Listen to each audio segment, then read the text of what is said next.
7 petits degrés ce matin seulement pour l'ultime journée du championnat de France d'enduro 24 MX ici à Requista en Aveyron. Hier, on a vécu déjà 2 titres de champion de France dans les catégories E1 pour Thiel Declercq et E3 pour Antoine Maguin. On va se concentrer évidemment sur la catégorie E2, une catégorie qui oppose Hugo Blanjou d'un côté et Théo Espinas. Que le meilleur gagne.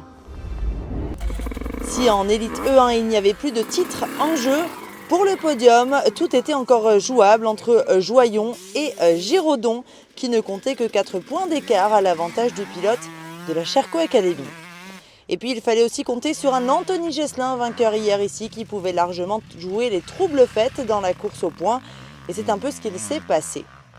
Quoi qu'il en soit, Giraudon, vice-champion encore ce matin, a mal débuté sa journée en prenant les 4 et 5e temps.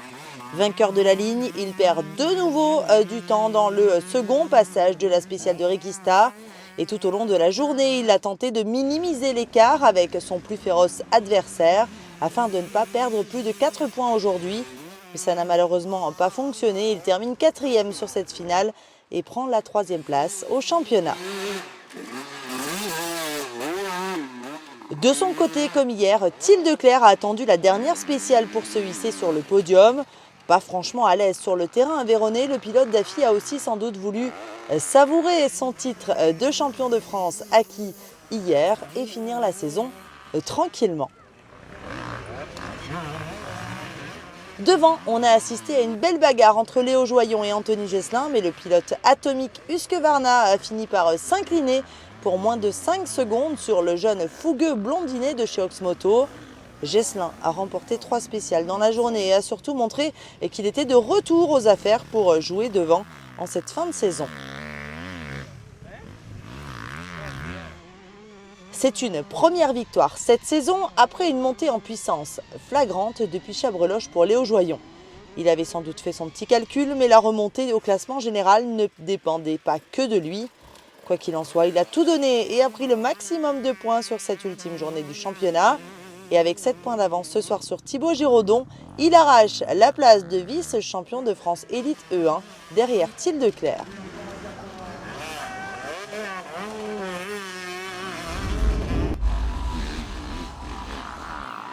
En catégorie E2, pour la 3e position, c'est Kilian Lunier qui retrouve le podium après sa 3e place à Saint-Palais lors de l'ouverture en avril dernier. Le jeune pilote lozérien a été opportuniste et a confirmé qu'il avait sa place parmi les plus rapides car c'est lui qui s'impose sur l'avant-dernière spéciale aujourd'hui. 2e ce soir, 3e au championnat, on retrouve Antoine Alix. Très régulier cette saison, le pilote Beta Oxmoto est monté 7 fois sur le podium en 10 journées. On peut dire que ce week-end, il a aussi été l'ange gardien de son leader Théo Espinas. Et il s'est offert quand même le meilleur temps de la dernière spéciale de la saison.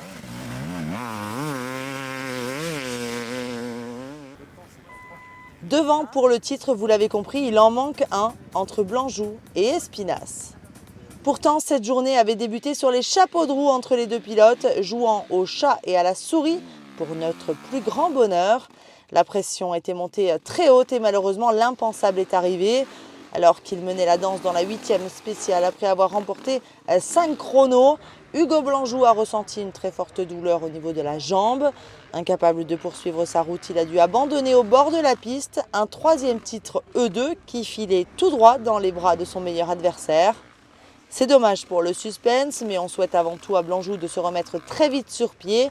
Une échéance mondiale l'attend en Argentine dans 6 semaines. C'est donc Théo Espinas qui s'impose et devient pour la première fois de sa carrière champion de France élite E2. Un titre très mérité tant il a su être costaud mentalement face à la pression. Pilote généreux, il a aussi montré de la sagesse dans sa manière d'aborder les compétitions et ça paye aujourd'hui. Salué par son équipe, ses amis et sa famille à son retour au stand Beta Oxmoto, et Théo Espinas a pu savourer ce moment. Il va rapidement se reconcentrer pour la suite du mondial au Portugal où il est 2e E1 derrière Joseph Garcia.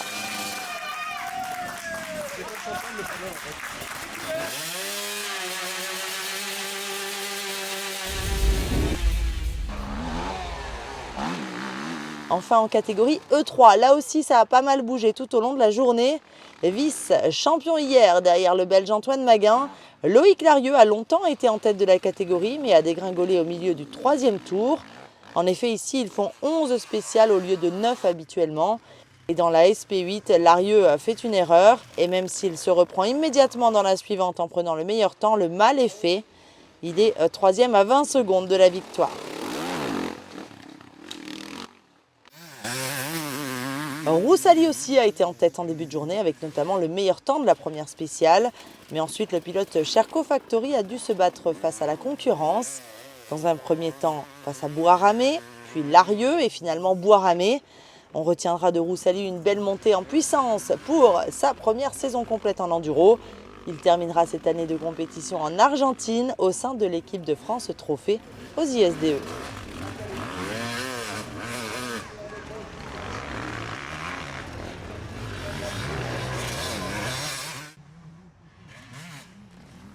C'est un doublé pour Mathis Bouaramé ici en Aveyron avec un peu plus d'avance qu'hier puisqu'il termine ce dimanche avec plus de 12 secondes sur Roussali.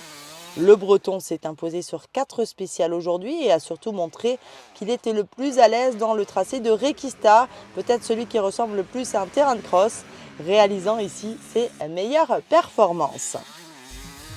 On vous donne rendez-vous en 2024 pour le championnat de France d'enduro 24 MX. Bye bye.